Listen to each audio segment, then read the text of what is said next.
Hello, my friends, hello, and welcome once again to stately Vaughan Manor. And Roger and I have returned. We've been away for a few days. Sorry about that. I've been really busy. I've been stupid busy lately, and I haven't had time to make videos. I actually don't have time to make a video today, but I have to get something up. It's been too long, so I'm pressed for time every day this week. Next week should be normal. And so I was like, well, I got to make a video, but I don't have time to like prepare for a video or anything. So I'm just going to do a tag. I'm going to do a tag, which I haven't done too much of recently, probably because I make fewer videos nowadays than I used to. 4 videos a week for me is not much compared to what I used to do. And so tags get left by the wayside, but they're fun, so let's do a tag. Today we're going to be doing the How Do We Rate Books tag. And this was created by NovelleNovels. Is it NovelleNovels? NovelleNovels. I'm going to have to subscribe to that channel. The original tag is on NovelleNovels, and I will link that down below. And I saw it on Steve Donoghue's channel. There's Steve Donoghue there. There's little Steve Donoghue. This is my little Kindle Fire that I'm reading off of today. I dug this out the other day. This is like 8 years old or something. It's old. And I dug it out for the first time in forever and charged it up and, just wanted to see if it would still work. And it wasn't working that well at all. So I redid the factory settings and started it all over from scratch and put my stuff all back on there. And now it thinks it's a new tablet, and now it's working fine. That was a digression. Let's get to the tag, shall we? So I saw this on Steve Donoghue's channel, the How Do We Rate Books tag, and I thought it was kind of interesting, actually. And it's all about how we rate books, rating books, and it talks a lot about star ratings. And I've never done that. I don't really believe in the whole idea or concept behind star ratings, although I know that it's just a convenient thing. It's a convenient thing. If you hop on Amazon or something and you want to know if a book's good, but you don't actually want to read customer reviews, you can just look at the star rating. Oh, people seem to think this book is good, but star ratings can be deceitful, and they're tricky, they're tricky. And because they're tricky, I seldom use them. Although now I am on Goodreads once in a while because that's how I'm keeping track of my 500 books for my 500 book challenge. The challenge where I have to read 500 books that I own before I'll buy any new ones. It's a whole thing. Anyway, I'm tracking that on Goodreads, which might not be the best way to do it, but that's how I'm doing it. And I hit the star ratings, while I'm moving from book to book. After I finish a book, I won't review it because I can't I'm not a good reviewer, so I don't actually review it. But I'll hit a star rating. Usually the star rating will be inaccurate, and I'll talk about that. But star ratings are tricky. Now, if you go from 1 star, which I figure is terrible, to 5 stars, which is just transcendently wonderful, it's tricky. Let's take a 5-star book, for example. This is a 5-star book. This is Crime and Punishment. And I think there are some people who would argue, there are some people who would not think that this is a 5-star book. I think it is. I think it's definitely a 5-star book. This is a transcendent book. And as far as the quality of the book, it's incredible, frankly. And I think that this is a 5-star book. So if I were to honestly rate this with a star rating, which I've never done, 5 stars, I think. And I think I could be confident in that. But there are some books. Let's take this book, for example. This is Thucydides. The History of the Peloponnesian War by Thucydides. One of the most important histories ever written. This is a very, very important book written by Thucydides over 2,000 years ago about the Peloponnesian War, which he was in. It's an incredible work. And I think this transcends star ratings. I mean, how can you star rate this? I mean, I guess it would be 5, obviously, but if you had to rate it, but I think this is kind of beyond that. You diminish it, I think, by giving it a star rating at all. This is just, to me, this is beyond a star rating. Some books are. And so that makes the whole concept of star ratings tricky. Another thing that makes it tricky is, books like The Son of Tarzan. Now, I will admit this, on Goodreads, I gave this 5 stars because it's a masterpiece. Some people will disagree. But I think I did give this 5 stars. Now, you could say, well, that's a crappy thing to do because, people are going to go on Goodreads and actually think this is a 5-star book but listen, it's The Son of Tarzan. I figure if you're looking at a book and the title of the book is The Son of Tarzan, you kind of know what kind of book it is, right? And I think my thinking is, if you're an Edgar Rice Burroughs fan, or if you like this kind of pulpy adventure stuff, this is a 5-star book because this is one of the best Tarzan books. And so in its genre, within its genre, it is 5 stars, right? Right? But if you just take it and just put it among all the literature in the world, probably not. In fact, no. But, that makes star ratings tricky. And if you see me on Goodreads star rating something, just don't trust me, obviously. Anyway, let's move on with the tag. Okay, how often do you DNF? This is number 1. And what makes you DNF? Well, if you've seen this channel for a while, you might know. But if you haven't, I never DNF books, ever. If I start a book, I finish it. I'm obsessive about this. Roger thinks I'm ridiculous, and you're right, Roger. It's crazy to just never DNF a book no matter what.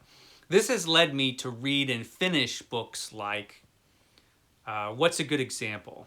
Battlefield Earth. That's always my example for this. Battlefield Earth by L. Ron Hubbard. A 9 gazillion page novel that never ends, and it sucks. So, Battlefield Earth. That's my example. So, Battlefield Earth is... I should have DNF'd that book. Because, obviously it was a waste of time and I knew it right away. But for some reason, I could not let that book defeat me. And that's kind of my attitude going into books. Fortunately, nowadays, I'm a pretty good judge, or I have a pretty good sense of intuition about what I'm going to like and what I'm not going to like. And that just comes from reading for 50 years or whatever it's been. But every once in a while, I wonder, if I did DNF books, what would I DNF? Here's an example. I'm reading a book now for June on the Range. This is a book called Incident at 20 Mile by Trevanian. And this was sent to me very kindly by Troy Trade-Up. Thank you, Troy. Okay, this is early morning, about to go to work, Mike, and I'm inserting myself in my own video. Just to add a little something about the difficulties one faces as a booktuber when people very kindly send you books that you don't think are as great as they do, or worse yet, they wrote the books, and you don't particularly think these books are great. There's difficulty there. And Troy Trade-Up, who's very, very kind and has sent me some wonderful books in the past, including his own book, The Forsaken Boy, which fortunately is a great book.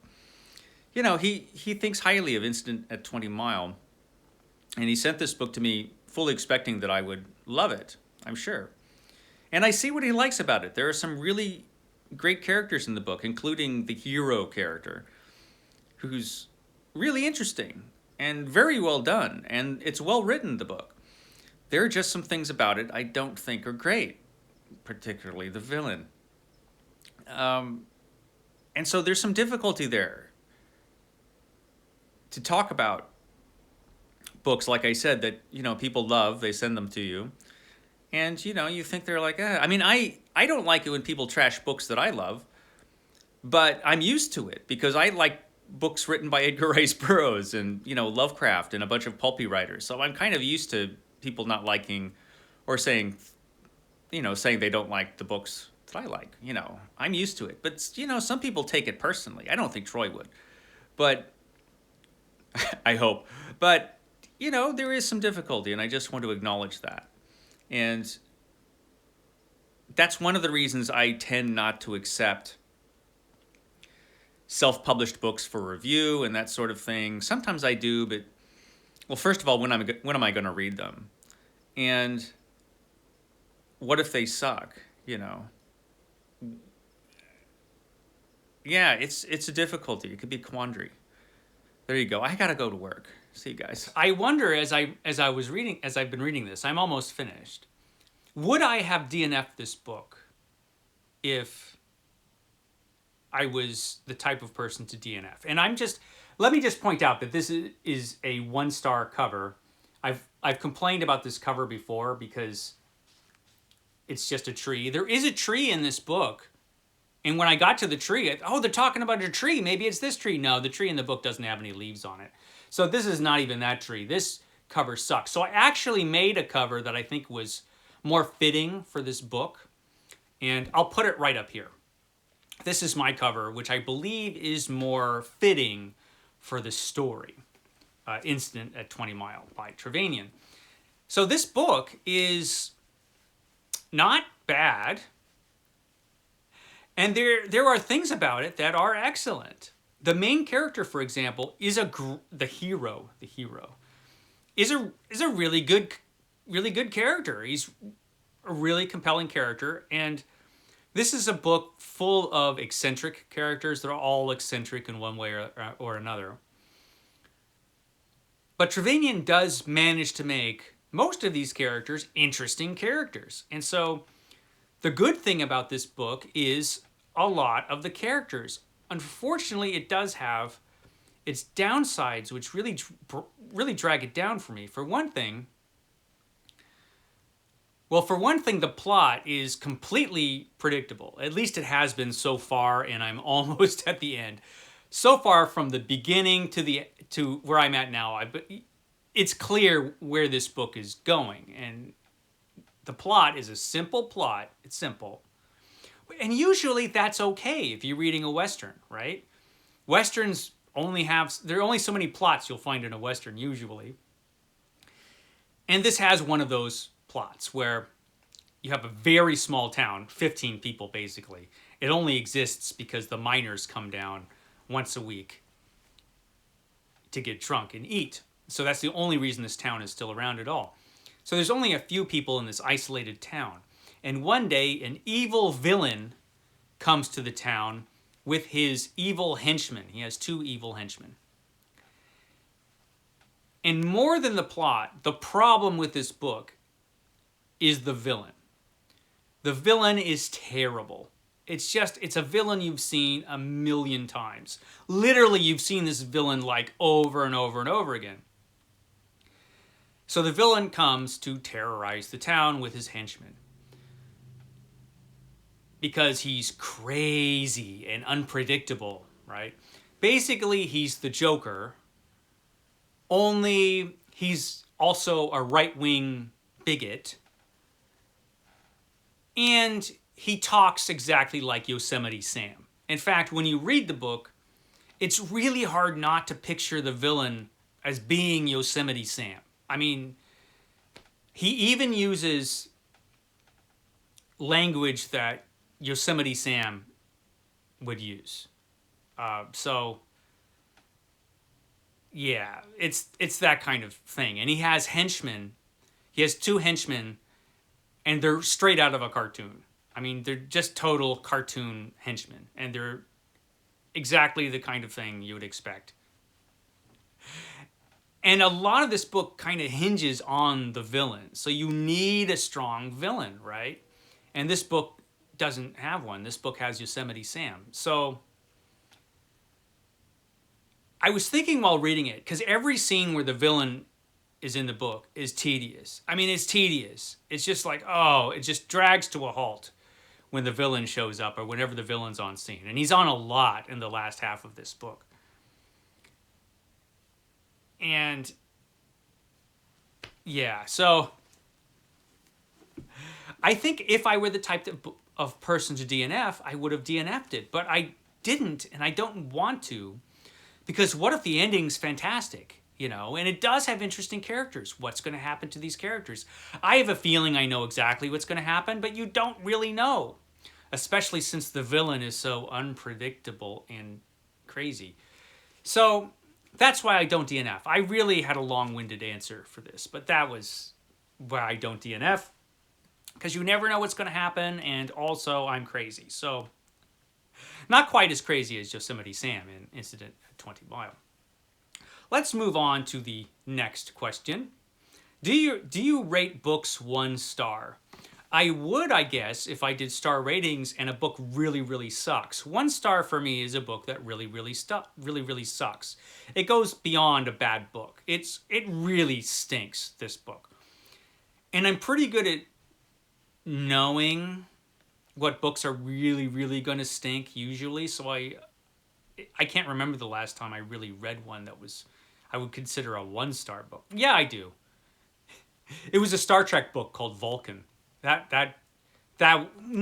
that one wasn't as terrible as it needed to be 1 star. I think on Steve Donoghue's video, he mentioned that he thinks most books are 1 star, but that I don't think is really true. I don't think most books are. I think most books are in the 2 star category. Which brings us to the third question. What is a 2 star book for you? A 2 star book is a book that is not good. It's a bad book. Sometimes it's barely a bad book, but it's not good. Any book that is not good, but not absolutely terrible, is a 2 star book. I think Vulcan was actually probably a 2 star book. But I don't read many of those either. Once in a while, I'll read some. Even Incident at 20 Mile is not a 2 star book. You know what it was, though? I read a book, and this gets to the point of where it's tricky. I read a book called Dark Matter by Blake Crouch. I read it because it was recommended to me by a booktuber that I like a lot. And this booktuber really enjoyed this book. And there are other booktubers who think this book is fantastic. They do. And so when I did the review, it's not really a review, but when I gave my thoughts, I did a video on Dark Matter by Blake Crouch. And I think in the beginning of the book, I said, this book is good, but not great. And then I proceeded to just completely trash the book and say how I said all of the things about the book that I thought really sucked. And man, there are a lot of things in that book that suck. So I wasn't really being honest, really, when I think back, because that was a 2 star book. It was not a 3 star book. That book was not good. I said it was good. I think mostly because so many people liked the book, and I was like, I don't want to, trash the book you love. But then I did. I trashed the book. I said how much it sucked. A lot of things about that book sucked. So for me, not for others, but for me, that was a 2 star book. That book was not good. It wasn't terrible, but it really wasn't good either. It was just not a good book. Which brings us to number 4. Is a 3 star book a good book for you? Yes. I think, and again, star ratings are tricky, man, but I'm going to say a 3 star book is a book that is good. It's not bad.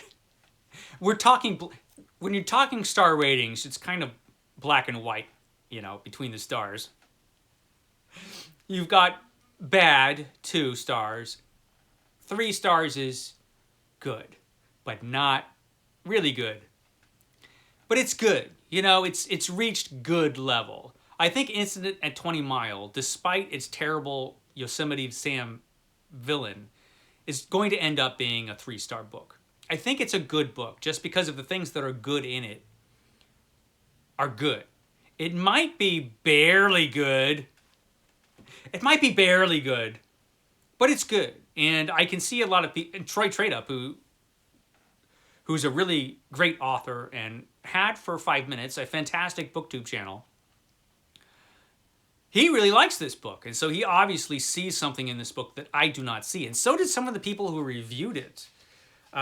You know, it has the blurbs in the front of the book, and you'd think that this is like the greatest Western ever, a moving, unforgettable story. Darkly witty, smartly demythifying Western by Trevanian. A suspenseful and wry subversion of the classic Western myth. The J.D. Salinger of thriller writers, an adventure story full of action. So a lot of people like this book more than I did.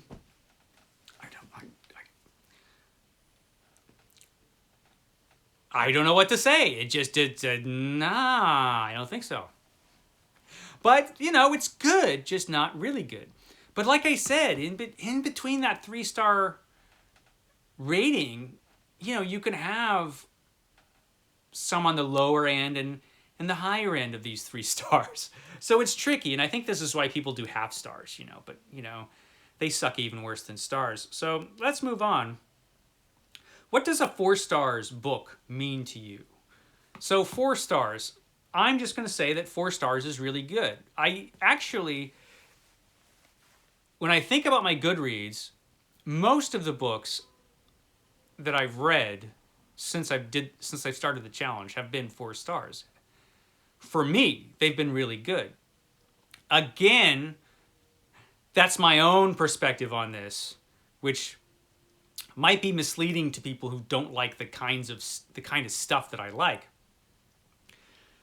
But, you know, to me, a 4-star book is good. It's really good. It's a really good book. And I would have no hesitation about recommending a book that's a 4-star book.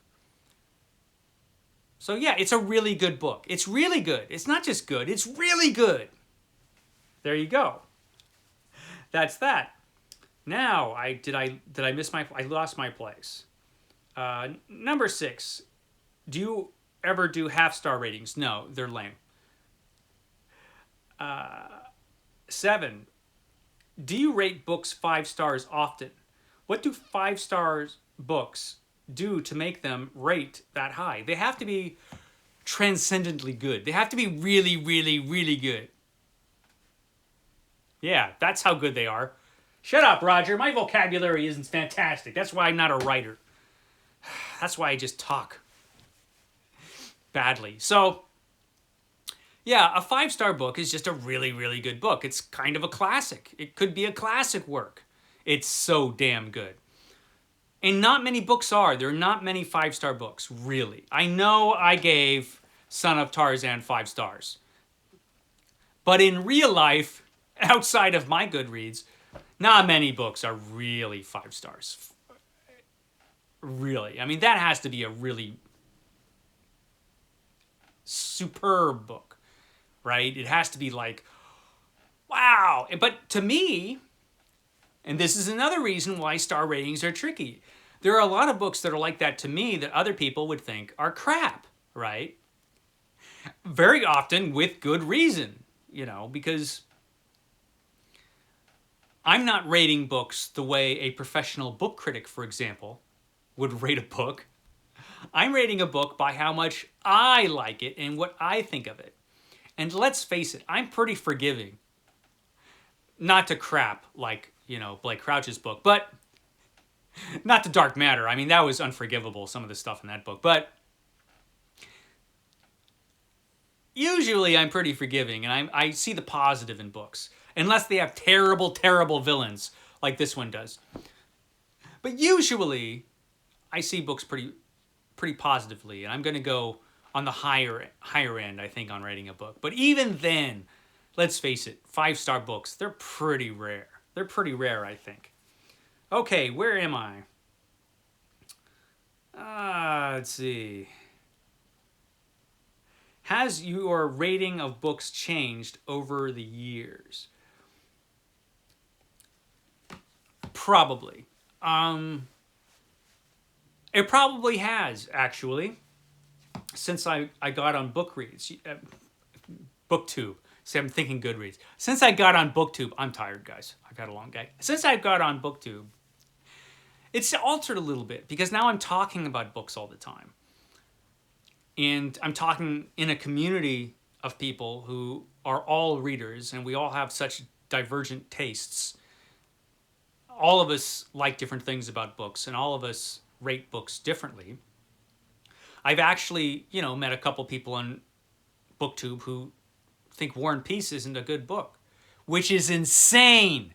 But, those people exist. So, everybody has their own tastes and their own ideas about what makes a good book and what makes a bad book. And I have found that I think about it more now. Before I got on BookTube, I just didn't think too much about the whole thing. I just read what I wanted to read. I had my opinions. But I wasn't in a community of people who read. I was pretty isolated, to be honest, because not many people in my life read as much as I do. And the people that I do know who read, like the lady of the manor, for example, read completely different things. And now, since I talk about this stuff all the time, I found over time I'm a bit more critical in some ways than I was, especially when I started the channel. Like that review or that video I did about dark matter, I did that pretty early on my channel. And so I was kinder to it than I would be now, I think. Now, if I had just read that for the first time, I think I would have really trashed it even more than I did in the video. So I actually think it has changed, just because I'm thinking about it more now, that kind of thing, and I'm talking about books more now with other people. So there you go. And are we on the last question? Where do you record your ratings of your books? Well, two places. Here on my channel, I will talk about the books that I've read, and I'll tell you whether I like them or not, but I won't give star ratings, right? Because star ratings suck. However, on Goodreads, if you go to Goodreads and you see me on Goodreads, I will star rate things, and they're pretty much all 4-star books except for a few that are 3 and a few that are 5 that probably don't deserve to be 5, to be honest. And that's where, that's where. Usually, though, it's here. Usually it's here. This is probably no, actually, it's probably not all that accurate. You just don't listen to anything I say. I'm obviously an idiot. So, is that the last one? Yeah, it didn't even ask me to tag people. So, I'm just going to be like Steve Donoghue. If you want to do this, I'm tagging you. Okay, my friends, I will catch you next time.